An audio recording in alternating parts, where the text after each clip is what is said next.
বিধানসভা নির্বাচনের আগে বিজেপির যে এই মেরুকরণের রাজনীতি, যেখানে মুসলিম জনসংখ্যার হার দেখানো হয়েছে এবং যে সময়সীমার মধ্যে দেখানো হয়েছে, যেখানে রাজ্যে ক্ষমতায় ছিল বামফ্রন্ট, সেখানে তৃণমূল কংগ্রেসের বিরুদ্ধে কেন এই অভিযোগ সামনে আনলো বিজেপি, তা নিয়ে ইতিমধ্যেই প্রশ্ন উঠছে।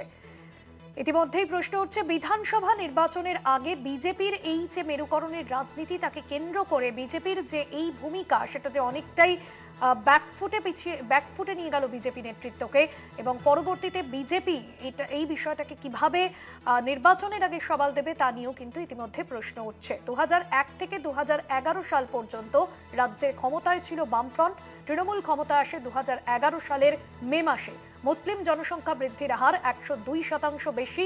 প্রশ্ন উঠছে, জনবিন্যাস পরিবর্তনে তৃণমূল কিভাবে দায়ী হতে পারে, কারণ সেই সময় বামফ্রন্ট ক্ষমতায় ছিল। এই যে মেরুকরণের রাজনীতি করা হচ্ছে এবং চার্জশিটে যে একাধিক বিষয়গুলো সামনে আনা হয়েছে, যেখানে তৃণমূলের অপশাসন থেকে শুরু করে একাধিক বিষয়, সরকারের দুর্নীতি নিয়ে একাধিক বিষয় চার্জশিটে আনা হয়েছে, যাকে কেন্দ্র করেই কিন্তু প্রশ্ন উঠছে যে জনতার আদালতে যখন এই চার্জশিট অমিত শাহ তিনি পেশ করছেন বা পেশ করবেন, তা কি আদৌ সফল হবে, এই নিয়ে ইতিমধ্যেই কিন্তু প্রশ্ন উঠছে। তৃণমূলের বিরুদ্ধে সংখ্যালঘুদের নিয়ে অভিযোগ। চার্জশিটে লেখা মুসলিম জনসংখ্যা বৃদ্ধির হার 102%।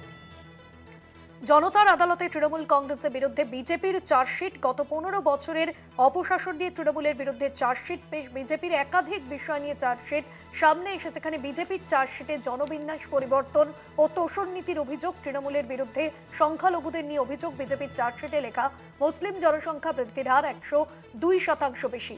এই পরিবর্তন বিজেপির তথ্য অনুযায়ী 2011 সালে শেষ আদমশুমারি হয় এবং তারপর এই আদমশুমারি হয়নি, এবং সেক্ষেত্রে দাঁড়িয়ে কিভাবে জনবিন্যাসে পরিবর্তনের জন্য তৃণমূল কংগ্রেস দায়ী হতে পারে তা নিয়ে প্রশ্ন উঠছে।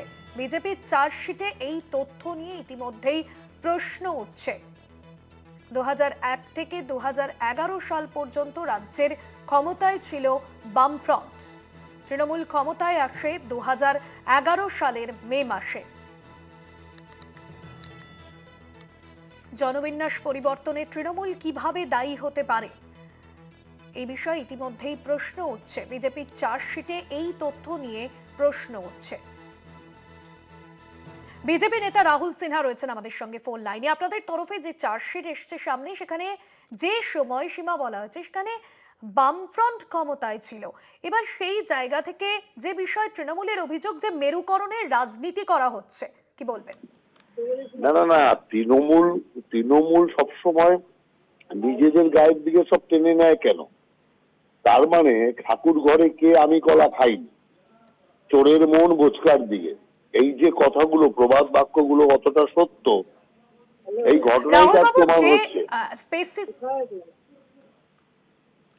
হ্যালো, হ্যাঁ, যেমনটা জানাচ্ছিলেন আপনি। হ্যাঁ, আপনি তো মাঝখানে আবার কি বলুন।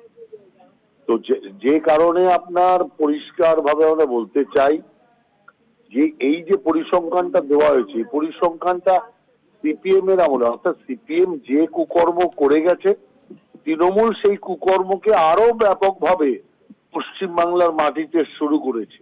এটাই হচ্ছে আমাদের বলার মূল উদ্দেশ্য। অর্থাৎ সিপিএম আর তৃণমূল তো এখন এক, অতএব দুই দোসর মিলেই পশ্চিমবাংলা সর্বনাশ করেছে, এটাই আমরা বলতে চেয়েছি।